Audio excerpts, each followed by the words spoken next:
sa Papa Dudut Stories, ikaw ay hindi nag-iisa. Bago ko umpisahan ng aking liham ay gusto ko munang bumati sa inyo ng isang magandang gabi.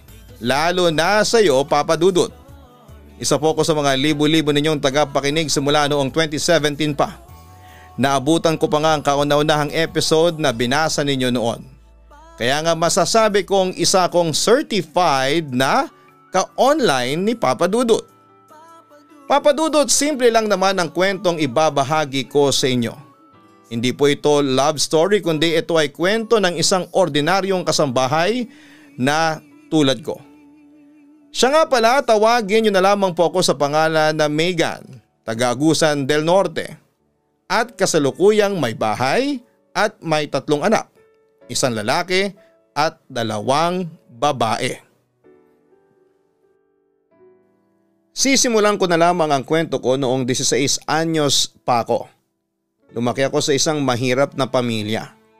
At sa mura kong edad ay natuto na akong maghanap buhay para makatulong sa aking pamilya. Ngunit hindi ako sinuwerte noon sa trabaho dahil madalas akong nasisibak. At yun ang nagbigay ng matinding problema hindi lang sa akin kundi sa buong pamilya ko. Ano bang pinapagawa sa iyo ng mga naging amo mo at hindi ka nakakatagal sa trabaho mo? Nag-aalalang tanong sa akin ng aking ina.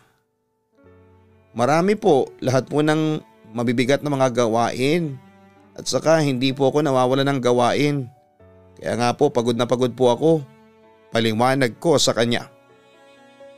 Hindi kita masisisi kung mabilis kang mapagod sa mga mabibigat na mga gawain. Masyado ka pa kasing bata para magtrabaho. Ano naman ang sabi ng agency pagkatapos kang masibak ng amo mo? Agad ko naman dinetalye ang lahat. Bago po umuwi dito dumaan po muna ako sa agency. Ayun, sinabi ko nga po na nagpaalam na po ako na aalis sa amo ko. Wika ko. Minaltrato ka ba nila? Concern na tanong ni mama sa akin. Hindi naman po nila ako minamaltrato. Kaso talagang mahirap po yung mga pinapagawa nila sa akin. Kahit po gawaing panlalaki pinapagawa po nila sa akin. Kwento ko. Kaya mabuti na rin po at wala na ako sa kanila. Megan, kung hindi mo talaga kaya magtrabaho mabuti sigurong tumigil ka na lang muna. Suhestyon ni inay sa akin. Kung titigil po ako sa trabaho, paano po ako makakatulong sa inyo, inay? Sagot ko naman sa kanya. Hindi ka kasi nakakatagal sa mga nagiging amo mo. Pinakamatagal na yata yung 2 buwan. Hindi ba nagtataka sa iyo yung agency mo? Baka kung palagi kang ganyan hindi ka na nila hanapan ng trabaho, ang sabi pa ni inay. Huminga naman ako ng malalim bago muling nagsalita, Papa Dudut. Nagkataon lang po siguro na hindi lang po ako hiyang sa mga naging amo ko. Kaya hindi po ako tumatagal. Pero inay, hindi pa rin po ako titigil sa trabaho ko. Baka hindi ka hiyang sa pagiging kasambahay. Kung gusto mo, magtindera ka na lang sa palengke o di kaya ay crew sa fast food chain. Mungkahin naman niya sa akin. Inay, hindi pa rin po ako nawawala ng pag-asa na mahahanap ko yung tamang amo para sa akin. At saka po inay, eto lang po kasi yung alam kong trabaho. Wala naman po kasi akong narating Malungkot kong tugon sa kanya. Kung may trabaho lang ako na sapat ang kita hindi kita pagtatrabahuhin. Pasensya ka na Megan. Malungkot na sabi sa akin ni inay. Pagkatapos ay inakbayan niya ako at inalo. Inay, parang kinurot noon ang puso ko nang makita kong tila nasasaktan si inay sa sitwasyon namin. Gusto ko sanang pag-aralin ka. Pero kahit na anong gawin namin hindi na namin kaya. Nahihiya kami sa inyong magkakapatid. Sa totoo lang ay nangihinayang ako sa iyo kasi 3rd year high school ka na kaso wala kaming maibibigay sa iyong pera na pambili mo ng uniforme at gamit sa eskwelahan. Wala din kaming maipapabaon sa iyo. Sapat lang talaga sa pagkain natin sa araw-araw Yung perang kinikita namin ng nanay mo. Patawarin mo kami anak. Naiiyak niyang wika sa akin. Inay, wala po kayong kasalanan ni inay. Ito pong nangyayari sa pamilya natin ay pagsubok po ito sa atin inay. Huwag po tayong sumuko. Harapin natin ito. Inay, alam naman po ng mga kapatid ko ang sitwasyon. Alam kong naunawaan po nila kayo. Naunawaan ko po kayo. Pagpapalakas ko naman ng loob sa aking ina. Salamat Megan. Pagkatapos noon ay pinilit ni inay na ngumiti sa akin. Inay, pinapangako ko po, pagbubutihan ko na po ang trabaho ko. At kahit na mahirap pa po yung gawain hindi na po ako basta-basta susuko. Tutulungan ko po kayo na makaahon tayo sa hirap, paniniguro ko naman sa kanya. Papa Dudut, nag-decide akong mamasukan noon bilang kasambahay dahil yun lang ang trabahong aakma sa narating ko. Pero aaminin ko na hindi naging madali sa akin ang maging kasambahay. Maraming hirap ang dinanas ko noon. Matinding kalaban ko noon ay ang pagod. Pero dahil sa bata pa lamang ako noon, kung kaya't hindi ako nakakatagal, minsan tuloy ay naiisip ko na baka hindi para sa akin ang maging isang kasambahay. Pero Papa Dudut, sa tuwing naiisip ko ang aking pamilya at ang pangarap kong makatapos ng pag-aaral ay natututo akong magtiis sa hirap ng pagtatrabaho. Samantala hindi naman ako pinabayaan noon ng Diyos dahil binigay din niya sa akin ang mga among mababait kung kaya't nakatagal na ako sa aking trabaho. Mabilis kang magtrabaho ha? Yan ang gusto ko sa isang kasambahay. Siya nga pala, magpahinga ka na. Sina Judith at Inday nang bahala mamayang tanghalian. Puri naman sa akin ang amo kong babae. Sige po ma'am, magalang kong sagot sa kanya. Ay bago ko makalimutan, heto na pala yung sweldo mo. Wika sa akin ni Ma'am Cristel. Sabay abot sa akin ang pera. Naku, salamat po. Natuwa naman ako nang mahawakan ko yung sweldong pinaghirapan ko. Dinagdagan ko na yan kasi satisfied naman ako sa trabaho mo. Masipag ka kaya dapat lang talaga na binibigyan ka ng incentive. Inform pa niya sa akin. May maiuwi na po ako sa mga magulang ko sa probinsya. Natutuwa ang sabi ko naman sa aking sarili. Basta ipagpatuloy mo lang yung kasipagan mo. Payo pa sa akin ang mabait kong amo. Papa Dudut, tama ang aking iniisip noon na magtatagal ako sa amo kong yon. Mayaman, mabait at higit sa lahat ay makadiyos. Sa Corinthians Garden sa Quezon City sila nakatira. Habang naroon ay laba at plancha ang aking trabaho doon. At dahil sa mayaman sila kaya 4 kaming kasambahay na naninilbihan doon. Papa Dudut, naging masaya naman ako sa aking trabaho at labis na natutuwa ang aking mga magulang. Dahil malaking pera ang nairiremit ko sa kanila sa probinsya. Kaya sabi ko sa sarili ko na iingatan ko at pagbubutihan ko ang aking trabaho dahil minsan lang dumating ang swerte sa buhay ng isang tao. Sa kabilang banda, agad ko namang nakasundo ang mga kapwa ko kasamahan dahil puro din sila Bisaya. Pagkatapos ko naman sa nakatokang trabaho sa akin ay tinutulungan ko naman ang kusinera namin na magluto. Papa Dudut, malaki ang pasahod ng mga amo ko. Kaya malaki noon ang naiuwi kong pera noon para sa mga magulang ko at mga kapatid ko sa probinsya. Pero sa paglipas ng panahon ay nabigyan din ako ng pagsubok ng tadhana. Nagkasakit ako at halos hindi na ako makapagtrabaho. Naunawaan naman yun ng mga amo ko at sumisweldo pa rin ako kahit na may sakit ako at hindi makapagtrabaho. Sila din ang gumagastos noon sa mga gamot ko. Papa Dudut, masasabi ko talaga na may care sa akin ang mga amo ko. Samantala isang gabi parang lalong lumala ang aking sakit. Kumusta ka na Megan? Ano nang nararamdaman mo? Nag-aalalang tanong ni Ma'am Cristel sa akin. Medyo giniginaw po ako at saka sumasakit po ang buong katawan ko. Pero nagpapalakas po ako ma'am. Sagot ko naman sa aking amo. Nakausap ko na yung doktor na tumitingin sa iyo kahapon. Lumabas sa resulta na may pneumonia ka. Sabi naman ng boss kong si Sir Paul. Nagulat ako sa aking narinig. Talaga po? Kaya heto, binilhan ka namin ng gamot para gumaling ka. Wika naman sa akin ni Ma'am Cristel. Pagkatapos noon ay tinulungan ako ni Dana na makabangon para uminom ng isang tableta.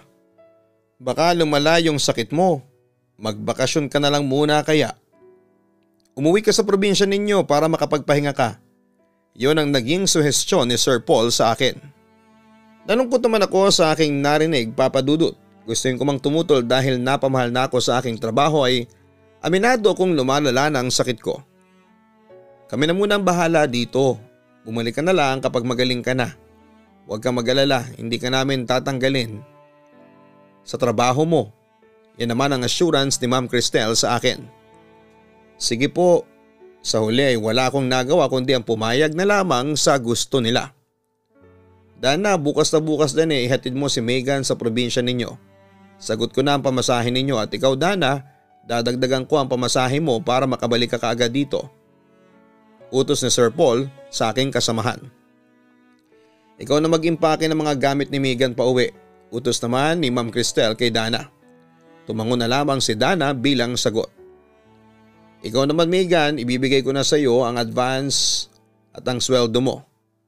Kumpleto yung ibibigay ko sa iyo, dadagdagan ko pa yon. Bali, yun na ang tulong namin ni Paul sa iyo. Inform naman ang amo kong babae sa akin. Basta kung okay ka na ay tumawag ka lang dito sa bahay namin at bibigyan kita ng pamasahe para makabalik ka ulit dito. Ang sabi pa niya sa akin. Papadudot pagkatapos noon ay napilitan akong umuwi na sa amin. Ayaw ko mang umuwi pero wala na akong mapagpipilian noon. Nanginayang ako kasi okay na sana ang trabaho ko pero dahil sa kapabayaan ko sa sarili ko kung kaya't nangyari yon. Pag uwi ko sa probinsya ay nagpagaling talaga ako. Sinumpa ko talaga sa sarili ko noon na oras na gumaling ako ay babalik ulit ako sa mga amo ko. Sayang din kasi yon. Minsan lang kasi dumating ang swerte at para sa akin ay sila ang swerteng ibinigay sa akin ng Diyos. Kaya't hindi ko sasayangin yon, Papa Dudut. Papa Dudut, sinikap kong magpagaling noon sa sakit kong pneumonia at sa awa naman ng Diyos ay hindi niya ako pinabayaan. Gumaling din kagad ako pero dumating ang isang opportunity na matagal ko nang pinapangarap, ang makapagpatuloy sa pag-aaral. Na mga panahong yon ay malaki na noon ang naipon ko bukod sa handang tumulong sa akin ang mga magulang ko na pag-aralin ako. Kaya nag-decide muna akong mag-aral bago ko ipagpatuloy ang paninilbihan sa mga amo ko sa Maynila. Papadudot, nagpa-enroll ako kaagad sa eskwelahan at sa edad na 18 ay third year high school pa lamang ako. Naisip ko noon na napag-iwanan na ako ng aking mga kabatch. Pero sinikap ko pa rin na makapagtapos sa aking pag-aaral sa high school at heto nagtagumpay naman ako. Tita Je, salamat po sa inyo ni Inay ha. Kung hindi dahil sa tulong ninyo hindi ko matatapos ang high school. Ang sabi ko sa aking tiyahin na tumulong sa akin na magpaaral. Wala yon, maliit na bagay yung tinulong namin sa iyo. Nga pala, pagkatapos mo mag-aral, ano na ang plano mo? Tanong naman sa akin ni Tita Je. Babalik po ako ng Maynila para maghanap ulit ng trabaho. Yun naman ang sagot ko. Bakit di ka bumalik dun sa amo ninyo? Ni Dana. Suhestyon naman niya sa akin. Gusto ko po sanang bumalik kaso baka nagalit na sila sa akin. Kasi hindi na po ako bumalik pagkatapos kong gumaling sa pneumonia. Yun naman ang pangamba ko. Bakit naman sila magagalit sa iyo? Sabihin mo na nag-aral ka. Sigurado ako na mauunawaan ka nila. Pangungumbinsi naman niya sa akin. Kung sa bagay po, baka tanggapin po nila ulit ako. Yun kung may bakante, sabi ko na lamang sa aking tiyahin. Bakit hindi mo ulit tawagan yung dati mong amo? Subukan mo mangumusta.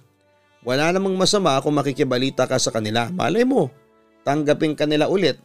Di may trabaho ka na ulit pagkatapos mong mag-aral. Malay mo makapag-ipon ka pa para may pangkolehiyo ka. Paliwanag pa ni Tita Je sa akin. Sige po tita, tatawagan ko po yung mga amo ko. Mangungumusta po ako. Pagsang-ayon ko. Pagkatapos noon ay wala akong inaksayang panahon at sinunod ko ang payo sa akin ni Tita Je. Tinawagan ko ang dati kong mga amo. O kumusta na? Ano na nangyari sa iyo? Bakit hindi ka na bumalik dito? Isang taong kang nawala ha? Kumusta sa akin ni Sir Paul? Sir, pasensya na po ha kung hindi ako nakapagpaalam ng maayos. Malungkot at nahihiya kong sabi sa kanya. Oo nga sinabi lang sa akin ni Dana na hindi ka na muna babalik dito. Teka, balita ko kay Dana ay nagpatuloy ka raw sa pag-aaral. Gusto niyang maklaro ang kanyang nabalitaan. Opo sir, ang totoo po niyan ay gagraduate na po ako sa susunod na buwan. Masaya ko namang kwento sa kanya. Naku, congratulations. Congratulations in advance. Bati sa akin ng aking amo. Huwag ka mag-alala. Hindi kami nagtatampo sa iyo. Sabi pa niya sa akin. Naku, salamat po sir. Natutuwang sabi ko nang marinig ko yon. Sabihan mo kami ni Cristel kung babalik ka na. Papadalhan ka namin ng pamasahe papunta rito sa Maynila. Bilin pa ni Sir Paul sa akin. Papadudot pagka-graduate ko ay agad akong bumalik sa mga amo ko. Muli akong nagtrabaho sa kanila. At sa pagkakataong yon ay pinagbutihan ko palalo ang trabaho ko. Natuwa naman ako sa aking mga amo. At doon ay nagkaroon ako ng bagong pag-asa. Samantala isang araw ay isinama ako ng mga amo ko sa mall para mag-grocery kami. Ano bang plano natin ngayon ha Cristel? Ano bang lulutuin mo mamayang tanghalian at hapunan? Narinig kong tanong ni Sir Paul sa kanyang asawa. Bala ko sanang magpansit ngayong tanghalian tapos sinigang na hipon naman mamayang hapunan. Sagot ni Ma'am Cristel sa asawa niya. Pagkatapos ay bumaling siya sa akin. Ikaw Megan, marunong ka ba magluto ng pansit at sinigang na hipon? Tanong niya. Opo ma'am, marunong po akong magluto ng pansit. Yung sinigang na hipon po, medyo po. Ang madalas ko po kasing lutuin noon sinigang na baboy. Magalang na sagot ko naman sa aking amo. Pagkatapos noon ay bumili na kami ng mga grocery items tulad ng mga gulay at karne at seafoods. Nakakagulat dahil 3 malalaking grocery carts ang tulak-tulak namin at lahat yon ay malapit ng mapuno. Nga pala, wala pa pala kaming regalo sa iyo nung graduate ka ng high school last week. Wika ni Ma'am Cristel sa akin. Pagkatapos noon ay bumaling siya sa kanyang asawa. Naku Paul, ibili natin siya ng regalo. Naku, nakakahiya naman po, sabi ko sa kanila. Ano ka ba, wala yon. Gusto ka lang naming mabigyan ng regalo sa tagumpay na nakamit mo. At saka matagal ka na nagtatrabaho sa amin bilang kasambahay. Kaya dapat lang nabatiin ka namin. Wika ni Ma'am Cristel sa akin. Mamaya dadaan tayo sa tindahan ng mga damit. Ibibili kita ng mga bagong damit ha. Kami nang bahala ni Paul sa pera. Hindi naman ako makapaniwala sa aking narinig. Talaga po? Masipag ka kasi. Maraming ka na rin nagawang kabutihan sa amin. At saka natatandaan mo yung perang sinauli mo sa akin? Dahil sa pagiging tapat mo dapat lang nabigyan ka namin ng incentive. Wika naman ni Sir Paul sa akin. Naku, maraming salamat po talaga Sir Paul, Ma'am Cristel. Puro kasiyahan ang laman ng puso ko ng mga sandaling yon dahil nakatagpo ako ng mga among makatao at sobrang mababait. Samantala bukod sa pagbili sa akin ng mga damit at maraming pabor pa na ibinigay ni na Sir Paul at Ma'am Cristel sa akin, tulad na lamang noong ipinasok ni Sir Paul ang mga kapatid kong lalaki sa pag-aari nilang factory ng semento at paints. Tinulungan din nila kaming ipaayos ang aming bahay sa probinsya. Kaya nga papadudot masasabi kong 2 in a million talaga ang mga amo ko. Kaya naman sinikap ko talaga na suklian yon ng kasipagan. Pero hindi ko inaasahan na darating ang panahon. Nasusubukin ng tadhana ang loyalty ko sa mga amo ko. Isang araw ay napagdesisyonan ng mga amo ko na ako ang pansamantalang kapalit ng tagapagluto doon sa isa nilang bahay sa Navotas. Pumayag naman ako. Pero pagdating ko doon ay hindi ko nagustuhan ang trato sa akin ng tatay ng amo kong babae na doon nakatira. Pinagmamalupitan nila ako at nilalait kapag nagkakamali ako sa trabaho. Pero isang gabi ay nangyari ang isang hindi inaasahan. Pinasok na ako ng amo kong matanda sa aking kwarto at pinagtangkaan niya akong gahasain. Siyempre nanlaban ako at dahil sa matanda na siya ay hindi siya nakalaban sa akin. Nasipa ko siya na siyang naging dahilan para matumba siya at mauntog kung saan ay pumutok noon ang kanyang noo. Agad naman akong humingi ng tulong noon at nadala agad sa ospital ang ama ni Ma'am Cristel. At ayon, ligtas naman siya. Pero doon na nagsimula ang katapusan ng tinatamasa kong kabaitan mula sa aking mga amo. Nagsinungaling ang ama ni Ma'am Cristel na kaya siya nadapa at nauntog ay dahil sinipa ko siya nang mahuli daw niya akong nagnanakaw ng mga gamit sa bahay. Taliwas sa totoong nangyari na pinagtangkaan niya akong gahasain. Nag-explain naman ako kina Ma'am Cristel at Sir Paul ng side ko. Pero ininsist talaga ng matandang yon na isa raw akong magnanakaw at lumaki raw ang ulo ko dahil sa magandang pakikitungo sa akin ng mag-asawang amo ko. Sa kasamaang palad ay tila mas pinaniwalaan ni Ma'am Cristel ang kanyang ama dahil doon ay lumayas ako sa bahay nang basta-basta at hindi na ako nagpaalam sa mga amo ko. Samantala nagulat ang mga kapatid ko at mga kamag-anak ko nang bumalik ako ng probinsya. Doon ko ikinuwento sa kanilang lahat. Siyempre nalungkot din ako kasi napamahal na sa akin ang mga amo ko. Pero sa tuwing naaalala ko yung tangkang panggagahasa sa akin ng tatay ni Ma'am Cristel, ay naiiyak ako sa galit. Sa kabilang banda naman, 3 months ay tumawag sa akin si Ma'am Cristel at humingi ng sorry sa akin kung hindi niya ako pinaniwalaan sa sumbong ko noon sa papa niya. Ayon naman kay Danay, nahuli daw ni Ma'am Cristel ang ama niya na pinagtatangkaang gahasain ng bagong hired nilang kasambahay. Kaya ganoon na lamang ang paghingi ng sorry sa akin ng amo kong babae. Ibinalita rin sa akin ni Dana na namatay na ang matandang rapist matapos makulong ng 2 linggo sa selda. Samantalang inaya naman ako ni Sir Paul na bumalik sa kanila pero nagpasya na rin akong huwag nang bumalik pa. Siguro dahil sa nagpasya na akong magpatuloy noon sa pag-aaral. Sinubukan kong magkolehiyo pero 1 taon lang ako pumasok dahil sa laki ng tuition fee. Kaya sa huli muli na naman akong naghanap ng trabaho bilang kasambahay. Papadudot pagkatapos noon ay kung sino-sino na ang naging amo ko. At sa pagkakataong yon ay mas pinag-igihan ko pa ang pagtatrabaho ko. Pero aaminin kong wala pa rin ang makakapantay sa mga amo ko na tumulong sa akin. Minsan nga ay pumapasok din sa isipan ko na mukhang mali ako nang naging desisyon na hindi na bumalik pa. May nagsasabi sa isipan ko na kung bumalik sana ako ay tatanggapin ulit nila ako. Pero hindi ko na yon nagawa dahil nakapag-asawa na ako kinalaunan at nagkaroon ng sariling pamilya. Sa ngayon, papadudot ay okay na rin ang buhay ko at ng pamilya ko. May maayos na rin po akong trabaho. Pagkatapos ko kasing magkasambahay ay sinubukan kong pumasok bilang cashier sa isang mall at natanggap naman ako. Masaya na rin po ako ngayon kahit na hindi natupad ang pangarap ko na makapag-aral ng kolehiyo. Ipapaubaya ko na lamang sa mga anak ko ang pangarap kong yon. At yon ay ang mapagtapos ko sila. Kaya nga heto, todo kayod kami ng asawa ko para maibigay ko sa mga anak ko ang pangarap na hindi ko minsan nakamtan sa buhay ko. Papadudot, heto lamang ang kwentong maibabahagi ko. Simple lamang, ngunit sana'y kapulutan po ito ng aral at inspirasyon. Muli maraming salamat po sa inyo dahil nagkaroon ng mga kasambahay na tulad ko ng libangan habang nasa trabaho. Hanggang sa muli, God bless and more power. Lubos na gumagalang, Megan. Maraming salamat, Megan, at pinarinig mo sa amin ang iyong kwento ng buhay. Wala kang dapat na panghinayanganan kung nawala man ang trabaho mo kina Cristel at Paul. Dahil alam nating God has far more beautiful plans para sa iyo.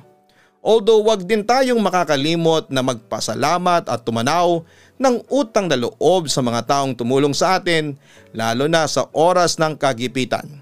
Samantala, we are happy to know na meron ka ng sariling pamilya at masaya ka na sa buhay kapiling sila. Siguro yan talaga ang gusto ng Diyos na tahakin mong landas. Palagi mong tatandaan na love your family first. Magsumikap ka sa trabaho para sa kanila. Sila ang gawin mong inspirasyon sa pang-araw-araw at sinasabi ko sa iyo, with that motivation ay magtatagumpay ka sa iyong buhay. Huwag kalimutan na mag-like, share and subscribe. Maraming salamat po sa inyong lahat. Ang buhay ay mahiwaga, laging may lungkot at saya. Sa Papa Dudut Stories, laging may karamay ka.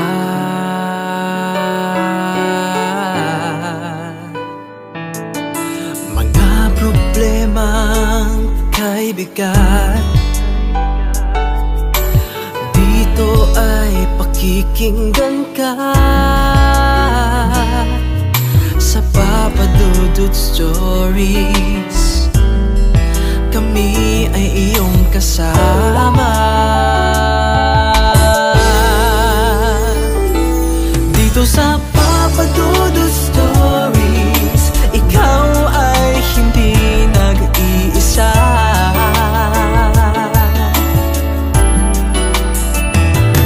Dito sa Papa Dudut Stories, may nagmamahal sa'yo. Papa Dudut Stories, Papa Dudut Stories.